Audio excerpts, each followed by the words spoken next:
ఈ bread packet అయితే తీసుకొచ్చి 2 days అవుతుంది, అస్సలు ఎవ్వరు తినట్లేదు. డబుల్ కా మీఠా చేద్దామని అయితే నేనైతే అనుకున్నాను.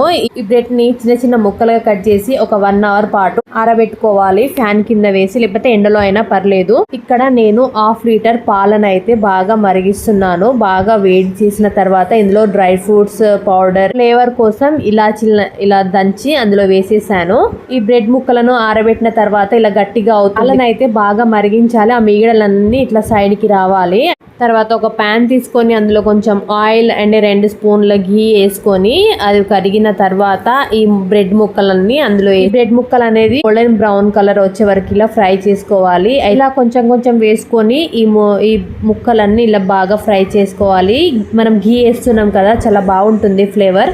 ఇక్కడ నేను షుగర్ సిరప్ అయితే ప్రిపేర్ చేస్తున్నాను. 1/2 kg షుగర్ లో వాటర్ పోసి ఇలా కొంచెం ఘీ యాడ్ చేసి బాగా మరి పానకం అనేది కొంచెం చిక్కగా వస్తే చాలా బాగుంటుంది స్వీట్. పానకం కొంచెం చిక్కగా అయిన తర్వాత ఈ పీసెస్, మనం ఫ్రై చేసిన పీసెస్ అన్ని అందులో వేసుకోవాలి.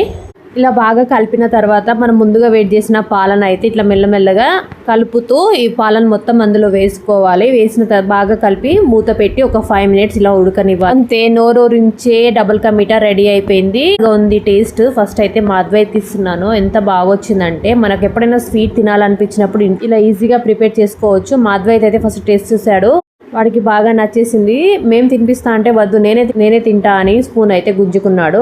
వాడికి డబుల్ కా మీఠా బాగా నచ్చేసింది. కప్పు కాదు, 2 కప్పులు అయితే తినేసాడు హ్యాపీగా. సూపరా, సూపర్. ఇట్లా చూపి, ఇటు చూడు, ఇట్లా ఇట్లా ఇట్లా. తర్వాత ఈ డబుల్ కా మీఠా పైన మా అక్క వాళ్ళకి కూడా పంపించాను. వాళ్ళకు కూడా బాగా నచ్చేసింది ఈ స్వీట్. డబుల్ కా మీఠాను ఫస్ట్ టైం ట్రై చేశాను, చాలా బాగా కుదిరింది. మీరు కూడా ఎప్పుడైనా వీలున్నప్పుడు ఇంట్లోనే ఇట్లా ఈజీగా స్వీట్ని అయితే ప్రిపేర్ చేసుకోవచ్చు.